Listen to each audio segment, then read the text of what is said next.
Hi, today we're going to talk about Big Ideas 2023. This is a publication on a yearly basis from Ark Invest. Ark Invest is basically an asset management company. What they have is a collection of ETFs and venture fund, etc. And what they do is basically they have their own ETFs that they invest in disruptive technologies. The benefit of them is that they always bring their research open source. So they have a whole research arm in their investment arm as well. So while they're investing, they actually do a significant amount of research. That research every year is published into a grand sort of 2023 or 2022 big ideas. And I always tell people to read up on it because even as I said, this is not for me as far as investment or for you. This is not an investment talk at all. But it is a significant educational document that everyone should be aware of, period. Full disclosure, I do invest in ARK ETFs on a regular basis. I've done a previous talk at how do I do my investments and management, 45% stock, 45%. By stocks, I mean S&P 500, 45% rentals, and 10% moonshots. And believe it or not, this occupies some portion of that 10% of moonshot because at the end of the day, these are highly risky situations. However, the payoff can be great. Anyways, it's up to you. This is not going to be an investment talk. I'm not an investment specialist. I'm a physician. My core idea over here is to understand this whole document so that you can understand what the future look like in a disruptive technology. This is an amazing document. If you don't have not heard it, if you want to go back in 2020, 2021, 2022, you should look at the whole progression as well because this is always something of an amazing read on a yearly basis, and I look forward to it on a regular basis to see. One of the things that they always talk about is convergence, and this is extremely important that how technology starts to converge. And that is one of the key areas in which disruptive technologies build upon each other. And we're going to talk about that in my different lectures, and we're going to repeat some of that stuff over here as well. Of course, AI is the core. In this, basically, you're seeing that AI becomes truly the core neural networks. Everything becomes the core enabler, core catalyst technology that they're going to talk about. We're going to talk about digitalization in general. Everything is becoming digitalized and how digital consumers are going to change the way the industry works. The next few topics are digital wallets, public blockchain, and Bitcoin and smart network, all to do with blockchain technology. And that's more about that DeFi or finance as well, which we call financial structures, how they're going to change completely. We're going to talk about that a little bit too. Then we're going to talk about precision therapies and molecular diagnosis. EVs are one thing that I'm maybe brushing through. Same thing with autonomous ride hailing, logistics, 3D printing, and orbital. And as far as orbital aerospace is concerned, we're going to be basically rushing through all of those as we go along. So for now, we're going to continue to talk about more about technological convergence. One of the things that they talk about is disruptive innovation, and the way they define disruptive innovation is that it has exponential growth. However, anything that is disruptive has a lot of uncertainty and unknowns associated with it. One of the few things is about regulation and, of course, legal pressures and political pressures. As you can see, the world we live in has significantly changed geopolitically in the last 2 to 3 years because of the COVID, the America-China situation, the Ukraine-Russia situation. All of this is culminating into a realization or re-globalization into a little bit more regionalization. However, digitalization has gone way beyond that it was needed, and it is a new source of digital globalization that we are seeing. Anyways, I'm not going to talk too much about geopolitics either, but we want to make sure that how innovation correlates with it and where the uncertainties and unknowns come in is because of one of the biggest reasons are political and legal, and of course regulation, especially when we talk about healthcare, how the FDA is changing the clinical decision support system guidelines, how they're changing the software as medical device guidelines, how they're changing cybersecurity. That makes a significant difference if you want to bring up your own startup and understand this in both ways, just how the world is changing, or you want to change with the world in terms of making yourself more useful, more better for the future. Again, one of the other things is rapid pace of change. This is extremely important. The classic example is the Kodak moment. Nobody has Kodaks anymore, and they are basically, gone out of existence technically. I mean, they're still a company and everything, but their digital their photography business is gone because of the movement towards iPhone. And this is what we're going to see, that all the innovation that they try to talk about, especially in disruptive innovation, has a significantly high rapid pace of change. So again, this is their from their own mouth actually. So long-term capital appreciation, but interestingly, they do something very nice. I mean, investing in leaders, enablers, and beneficiaries of disruptive innovation. They don't invest in companies. And interestingly, they really do care about enablers and leaders, and this is where the disruption really comes in. Because and the idea behind is that we always talk about, the biggest bang for your buck would be platforms like iOS, App Store or Android. And this is where, Cathie Wood, who's actually the head of the Ark Wood, has always been looking for. One of the reasons that she says why she invested in Roku as a consumer television platform, etc., is because of the platform power of Roku itself. But either way, I'm not, again, not investment structure, but at the end of the day, one of the key things that she looks for is leaders and enablers. And that's, again, 2022 was interesting, and we're going to talk about it.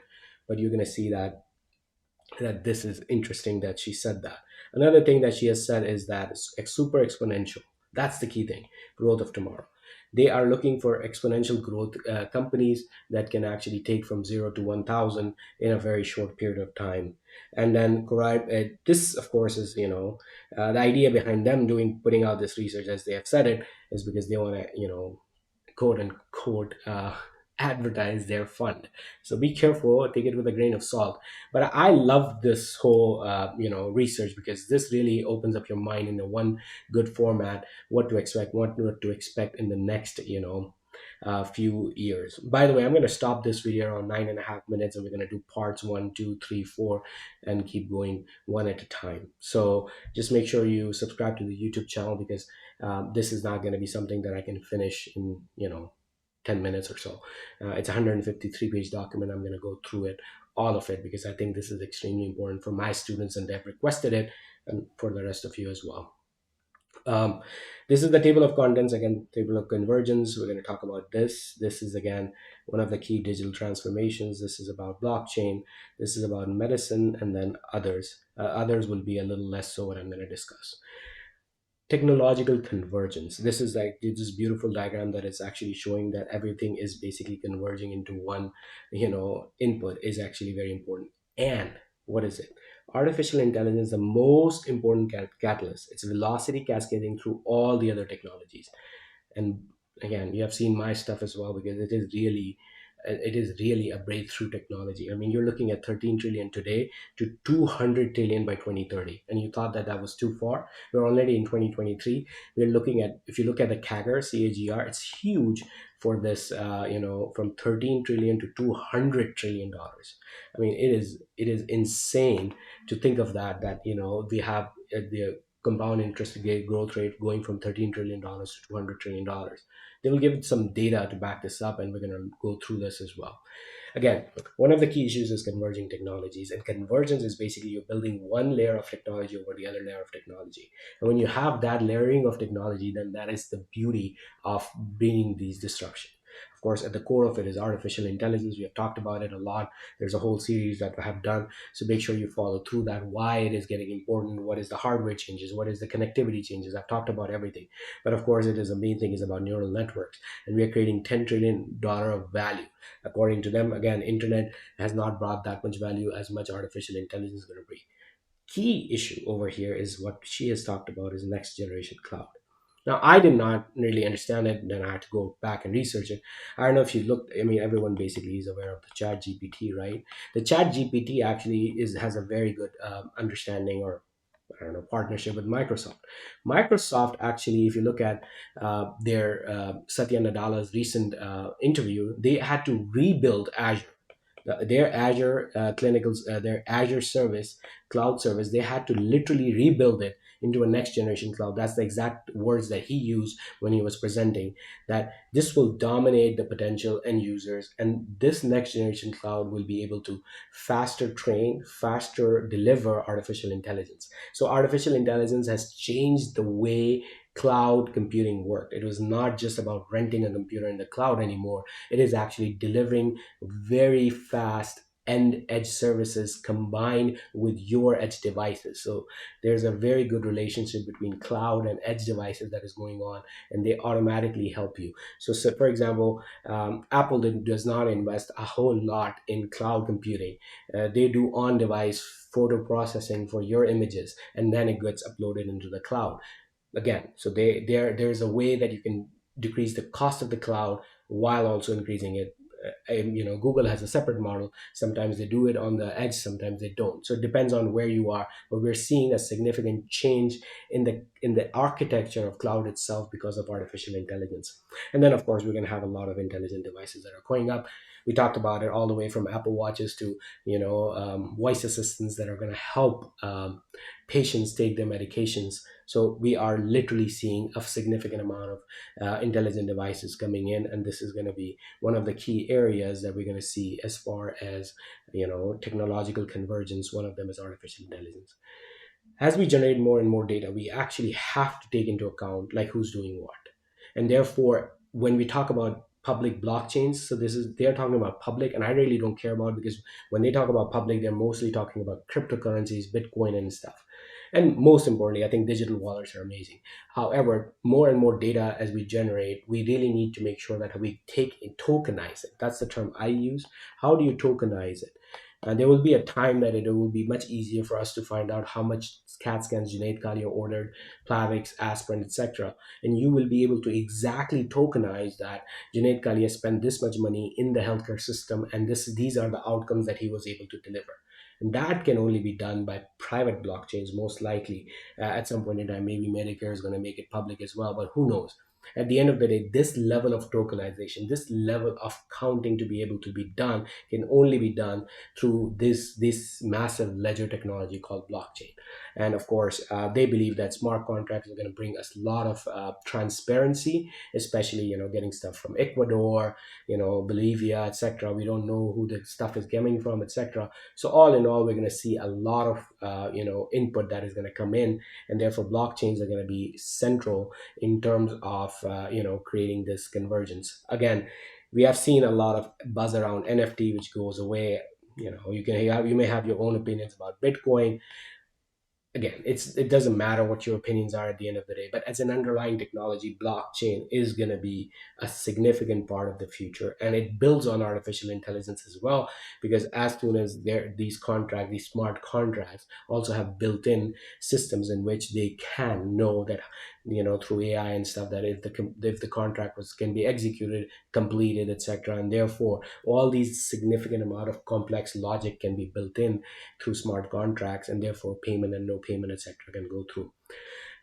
Energy storage is amazing. I mean, one of the things that I keep talking about is that, I mean, they talk about autonomous mobility and battery technology, but for me, I mean, AR and VR is actually one of the major technologies we're going to see. The reason that we don't see them part of our day in and day night and part and parcel of our daily lives is because of the battery technology. If you had a frame that is very light and you can have augmentation every day, you're going to wear it, period.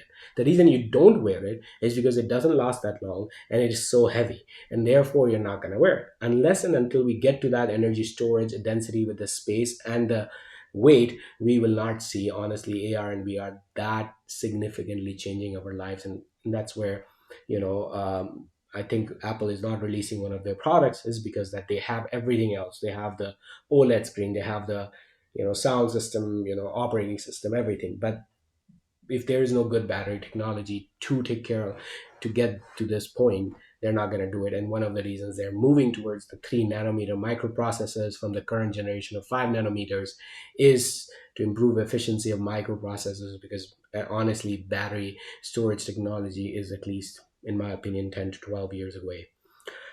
Robotics is going to really change. It is already changing. I mean, I live in Texas. There's a place here where there's a robot fryer in a fast food chain. So I would never have thought that I would see that in my lifetime.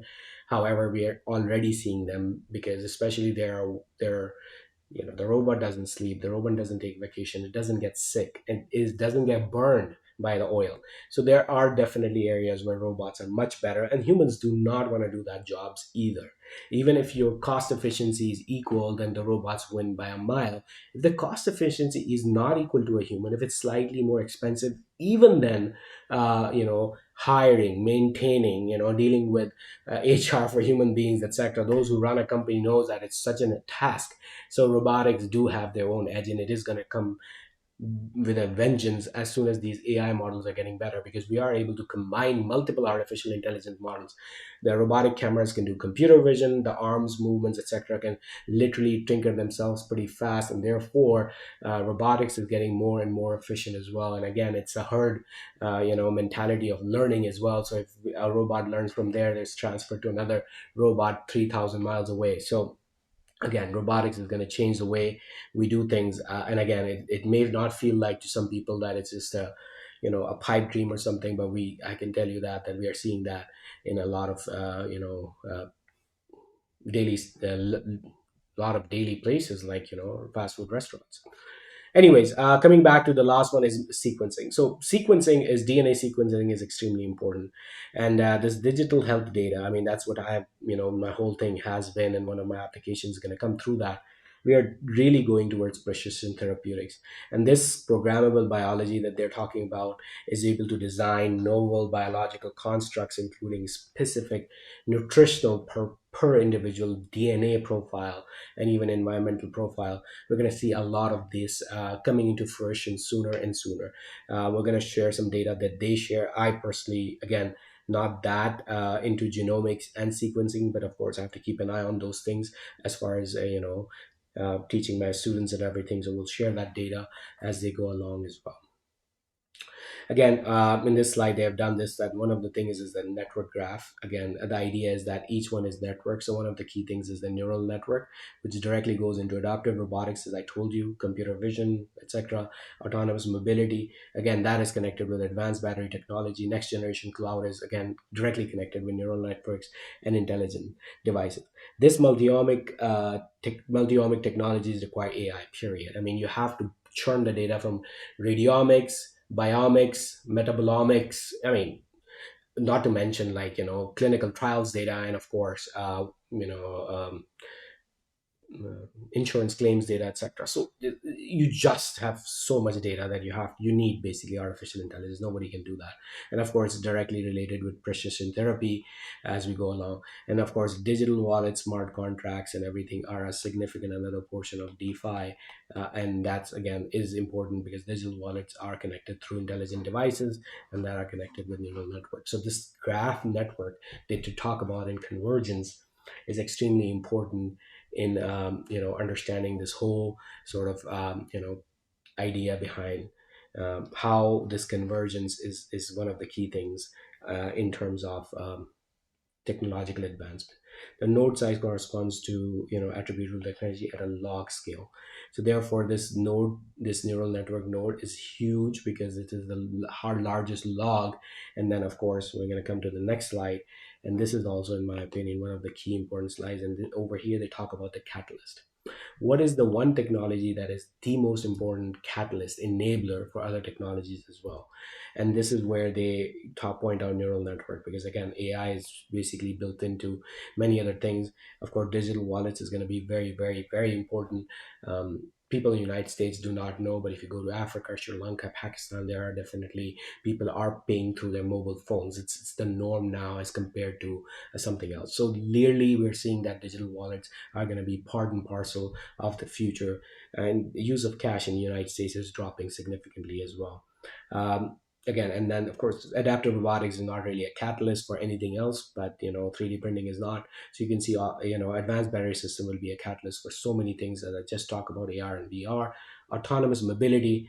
Clearly, I mean, if you have autonomous mobility at scale, you're going to basically change the way we consume anything. I mean, right now I get DoorDash, Walmart, delivery, water delivery, whatever. I mean, everything is coming up, and if there's autonomous delivery, it is going to change the way we function. Autonomous mobility epitomizes. So one of the things that it says is that where one technology is basically beautifies all the other technologies in a converging fashion, and that's truly is mobility, which is autonomous mobility. You have autonomic electric vehicle coming in there, battery and battery storage systems coming in there. You have coming artificial network, etc., coming in there. So clearly, if you have to see one example of this going in full blown version, and clearly, actually, my Tesla has full self driving capability, quote unquote. I mean, don't get me wrong, this is not full self driving, but whatever it is definitely better than whatever I thought is going to be possible within 10 to 20 years. So these have been, believe me, this is really disruptive in general, and this epitomizes the way we're going to change things. This is again, I did not even realize that, and I have to look up into it. Just if you know something about it, leave me in the content. So, transformer neural networks is mainly what we use for NLP, natural language processing. Natural language processing is where ChatGPT was built on, right? So, that was the ChatGPT that was built on it, NLP. And those transfers are mainly used for languages. I did not realize that Tesla is already using language of lanes. So the idea is that understand complicated interaction derivability. There has been models that have been proposed, what we call for computer vision. So vision transformers is the term we use. Um, if anyone knows better than me, I'm probably sure somebody can educate me for it. But I did not know that there are vision transformers already being used. As far as, I mean, you will need for, I mean, robotaxi, you have to create a language understanding system, interaction with taxis on a when you're sitting there, etc. But that's a separate thing. Actually, looking at the world, the computer vision through a transformer model. There has been research done, but I didn't realize that there was actually, commercial use of that. Again, same thing why AI is so important, because deep neural networks can enable more accurate long-term DNA sequences. And this is actually what we are doing. State of the art before AI. There was so much errors. You see how many errors is, every basis point there was 30 errors. And now with AI, their error reduction rate is going significantly. And this is the current state of the art. We are still have a significant amount of error rate that is going on, and the idea is that more and more data, more and more improvement in the processes is going to bring this DNA technology into a much cheaper rate. Not to mention that, whole long read genome is less than 1,000. Um, Delivering high quality, and this is by 2023. So we have already reached that. If you want to do a whole genome sequences, you can get it for less than $1,000. This is amazing. Just to mention the first one in, I think, 1991. I remember Clinton was the president when they announced it with the Watson. It took them what, $90 million or something. So now you can get it for less than $1,000. I mean, within a span of what, 20 years, we're seeing this. It's just mind-boggling to see that. Again, advanced robotics, and robotics basically run with AI language models as well, because the minute you bring these language transformer models, which is the Chat GPT, Brad, BioGPT, all of that is built on, and apparently you can actually build use them in computer vision as well. You can truly bring generative tasks within the robotic, and you can use robots with AI language model architecture that can decrease, and can create new tasks by just saying at them. And this is again a fantastic way that we're going to be able to use robots in the future. But again, just to see this data that there's significant previously seen task to new task, there's a significant improvement with AI language models. So therefore, we're going to see how even the old task, they're doing it much better. So 72% to 97%. But if there's a new task, without the AI, they're garbage. But if you're gonna give them the AI, they can do the new task pretty good. So not surprising, because they can understand the task itself. But at the end of the day, what we're seeing that this AI going into robots is going to be huge as well. Battery advancements will be critical to augmented reality. Well, apparently, as you can see, that augmented reality is the key issue. And the augmented reality, the minute we have the battery technology that is feasible, better, it lasts a whole work day or something. I mean, I would rather not hold an iPad or a laptop or anything. I mean, I would rather have three screens, in front of my eyes, and just start working right away. Why would I do that? I mean, if I had the option to actually work seamlessly, and while, with a tap of a button, interact with my daughter and my wife if need be, and then go back to my work as need be. Again, battery, battery, battery. This is extremely important. Reusable rockets. I'm not going to say too much about it. However, this is very important. Power traditional smartphones. I didn't realize that, but apparently, when you have to send, um, terrestrial cellular prices, price per minute per text. This was 1998, which was what 40 times more, and now T-Mobile and SpaceX are actually charging it very low. Cryptocurrency mining can support larger solar battery installations. Now, again, I have a very mixed feeling about Bitcoin. I have been an investor in the past and will be probably in the future as well. I just don't want to talk too much about it because I don't want to turn into an investment thing, because cryptocurrency is a fairly different topic. I would love to talk about blockchain, but again, they do take that. I'll show it some of the slides in the future as well.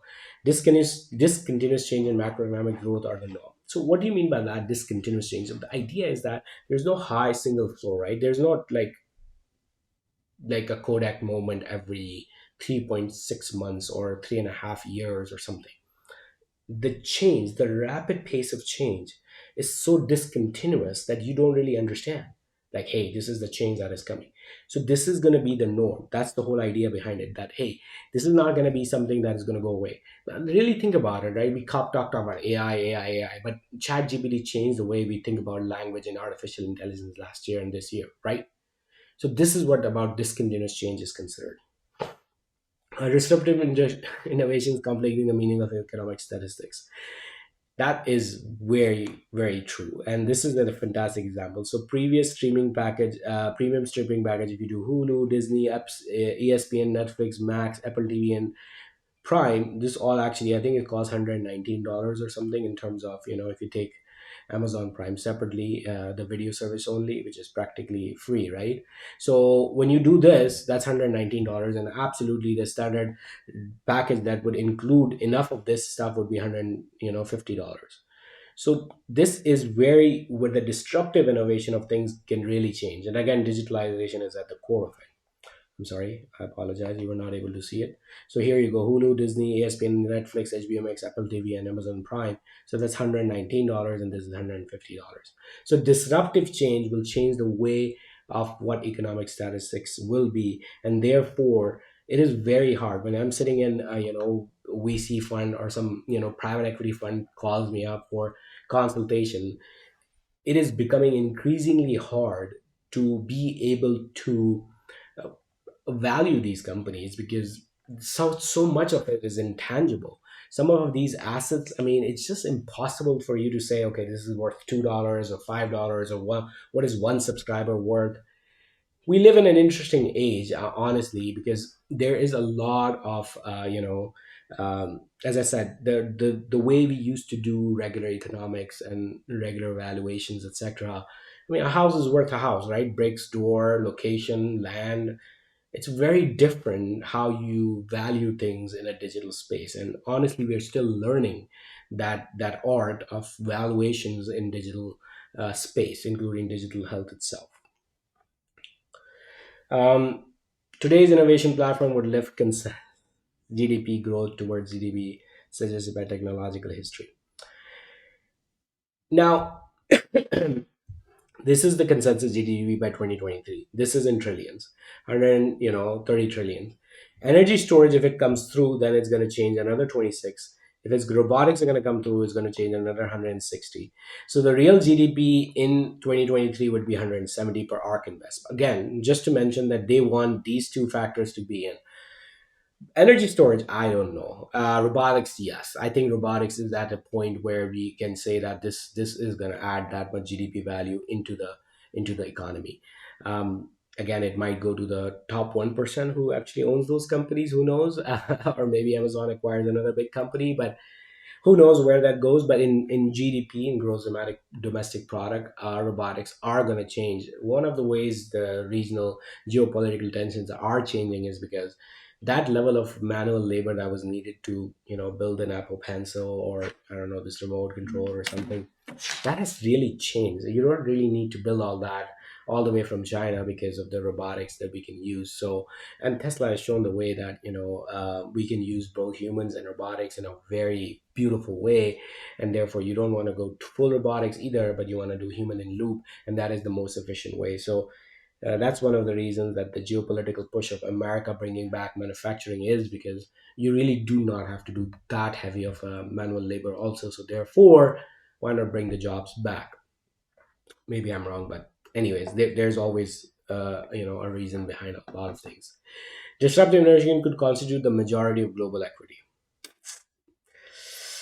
Really, that's a big claim, right? I mean, what you're saying, what she's saying is, or Cathie Wood and Ark Invest is saying, is that when you have $100 million in 2022, this is your GDP.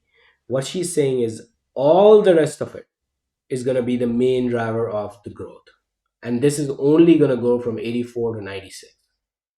Wow. So by 2023, she's saying that, you know, AI, energy storage, robotics, multiomics, public change, everything, all of this is going to be reason for all of this growth. Whatever right now we have is going to be staying the same.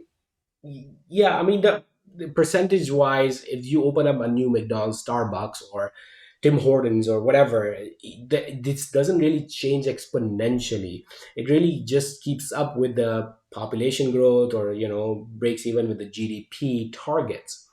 To really get into a disruptive growth, you need basically disruptive technologies. And I agree with that claim enough that I think this is fair to say that if you're going to see a disruptive innovation, these are the platforms that are going to make the change as we go along. I'm going to stop this over here. We're going to take this up because we just finished up the convergence. That's what they talk about, multiple things. We're going to talk about artificial intelligence in great detail next time, and then we're going to move towards other chapters in this particular document. Have a nice day.